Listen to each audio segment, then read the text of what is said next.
Hello, my dear children. This is fourth lecture of electrostatics. In the last lecture, we studied electric field, the concept of electric field, and how electrical forces make up an electric field. We studied the properties of electrical forces, and finally, we studied the arrangement of electrical forces due to point charge, line charge, surface charge and volume charge, and all these charges were isolated. And in the class today we will study the arrangement of electrical forces due to non-isolated charges. We'll have two like charges, two unlike charges, and more than two charges, and how are electrical forces arranged around them. Let us all see. Well, here we have two like point charges, Q each. You know, positive charges are source and negative charges are sink. Electrical forces are continuous curves and they never intersect. So if we have all these properties in mind, we can make the arrangement of electrical forces due to non-isolated charges also. Like here, say this is positive charge, it is source. Electrical forces would emerge out from positive charge.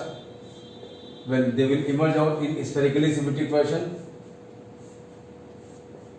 But had this charge not been there, these electrical forces would have moved out in spherically symmetric fashion. Same way from here, the charges would have come out in spherically symmetric fashion, that is equally in all directions. But because of the two like charges get close to each other, both being the source, what will happen? Electrical forces which would have traveled straightway in this direction, turns its way and moves like this. Similarly, electrical force emerging from this point charge moving in this direction would also turn its way and move to infinity like this. Both the charges are positive charges, the source. A source can never accept electrical forces, whereas a sink can never give out electrical forces. Electrical forces won't have to intersect at the same time. Therefore, electrical forces from this charge which are moving in this direction, they turn their way out, they change their direction and move to infinity. Similarly, the electrical forces from this source, they travel like this, they move to infinity, escaping each other without intersecting each other. Closer we bring them, greater are the electric lines of forces of both the charges which change their directions. And you know already, initially when they were isolated, electrical forces were arranged in spherically symmetric fashion. This diagram explains the force of repulsion between the two point charges, like point charges. Likewise, if the charges are unlike, this one is source, this one is sink. In an isolated positive charge, the sink lies at infinity, and for negative point charge, the source lies at infinity. Now, when two unlike charges are kept close to each other, source gets sink and sink gets source. So, electrical forces which emerge from positive charge, instead of moving to infinity, they turn their way into this negative charge. They turn their way into what?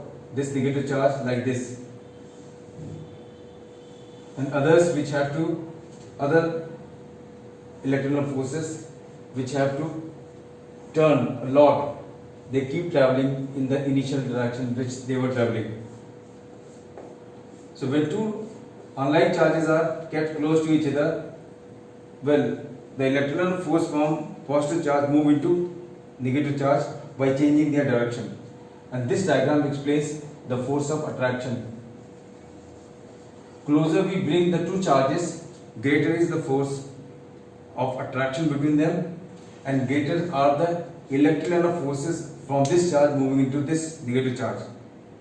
Now let us see here. We have three like point charges kept over the three corners of an equilateral triangle.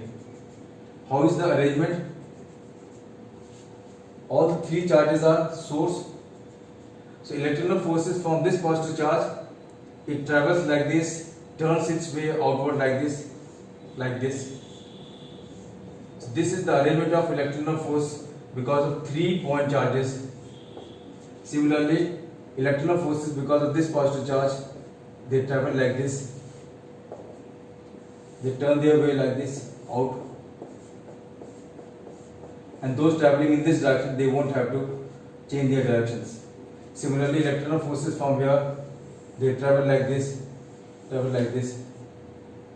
Those traveling in this direction, they won't have to change their directions, and they move to infinity and vanish in space. And these reference lines which we had drawn initially now can be rubbed off, and you can see how electrical forces are arranged due to 3 like charges kept over the corner of an equilateral triangle. At the center there is no electric line of force, therefore electric field intensity at the center of equilateral triangle is 0. Well, in another example we have 4 point charges placed over 4 corners of a square. And how are electrical forces arranged? See, let us draw the reference line. These are reference lines which we will rub off later on.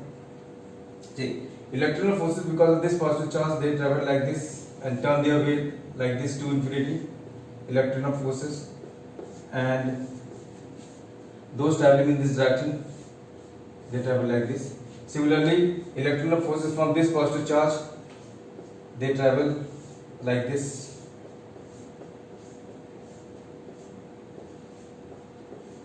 Similarly, from this charge, which is also source, all 4 charges are like, and all 4 charges are what? The sources. Source is never going to accept any electrical force. It will always give out electrical forces. So this is the arrangement of electrical forces due to 4 point charges placed over 4 corners of a square. Let us rub these reference lines which we had drawn initially.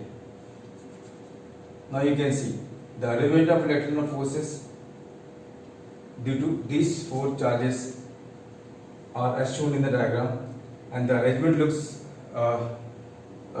pretty very attractive, but this arrangement would be very complicated as the number of charges goes on increasing and values of the charges also vary. Well, now let us understand what is permittivity. Children, permittivity of a medium represents the ease, the comfort with which electric lines of forces are permitted to pass through a medium.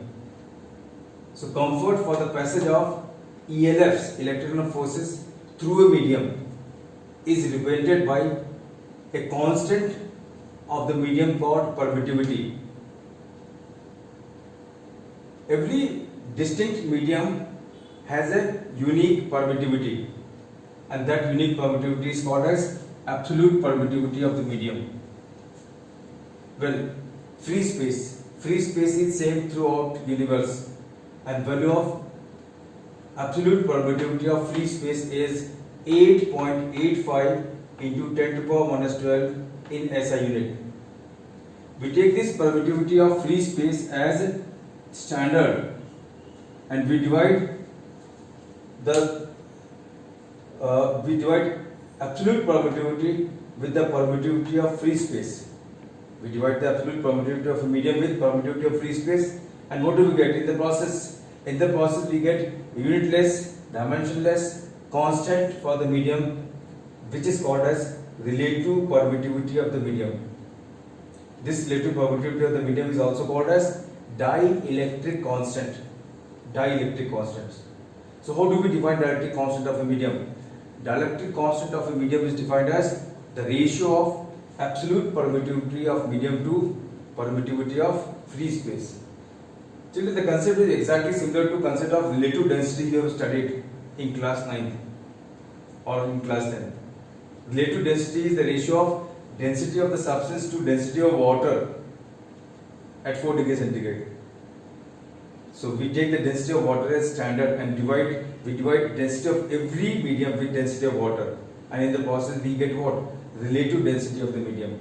Likewise, here also we divide the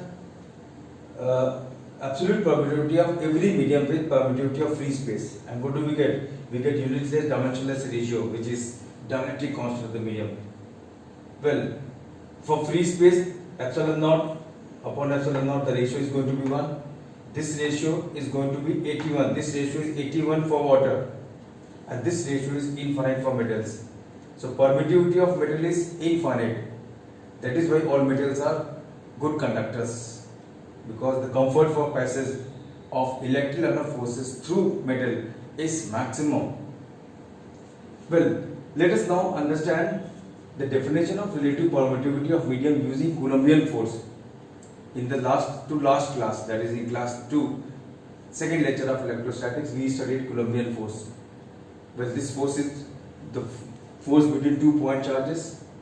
Well, force between 2 point charges is 1 upon 4 pi epsilon naught q1 q2 by r square. So this is force between 2 point charges when charges are where? When charges are in free space.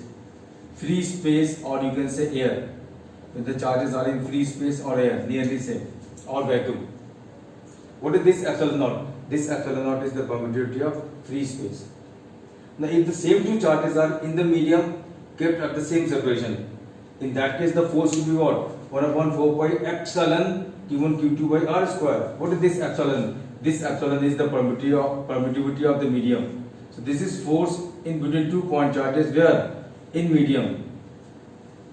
Now, if we divide F from F naught, you can see this 1 upon 4 pi q1 q2 by r square, this all cancels out, and what do we get? 1 upon epsilon upon 1 upon epsilon, 1 upon epsilon naught upon 1 upon epsilon. That is nothing but epsilon upon epsilon naught. And what is this epsilon naught upon epsilon naught? This is what is relative permittivity or dielectric constant of the medium. So if we write this in words, we get the definition of K in terms of Coulombian force. So what is dielectric constant of the medium? Dielectric constant of the medium is the ratio of force between 2 point charges in air to force between same two charges in medium kept at same separation. So you have to write this mathematical statement in words, and you have the definition of dielectric constant in terms of Coulombian force. Well, we have just studied that dielectric constant of water is 81. So if dielectric constant of water is 81, at times the question is asked, what do you understand by the statement that dielectric constant of water is 81? So that simply means what? F upon F water, that is force in air between 2 point charges to force in water, is 81. So force in water between 2 point charges is 1 upon 81 times the force in air. That means force between 2 point charges in water is 81 times lesser than the force between the same 2 point charges at the same separation in air or free space or vacuum. And this answers a very popular question of chemistry. In chemistry, you have studied that ionic solids are highly soluble in water. Why? The straightforward answer you learn there is what? Water has high dielectric constant. But what is the meaning of high dielectric constant? See, water has high dielectric constant 81. This simply means the force in water is 1 upon 81 times the force in air. The force in water is much more smaller than force in air. Suppose we have ionic solid sodium chloride. If it is in air, the force of attraction between sodium cation and chloride anion is what? Say F naught. But if the same sodium chloride salt is put in water, the force between the cation and anion becomes 81 times smaller. And when the force between sodium cation and chloride anion becomes 81 times smaller, the charges are not able to stay together, they move away. And that is what we say that the salt becomes soluble in water. So with this we come to the end of today's class. Thank you very much. God bless you all.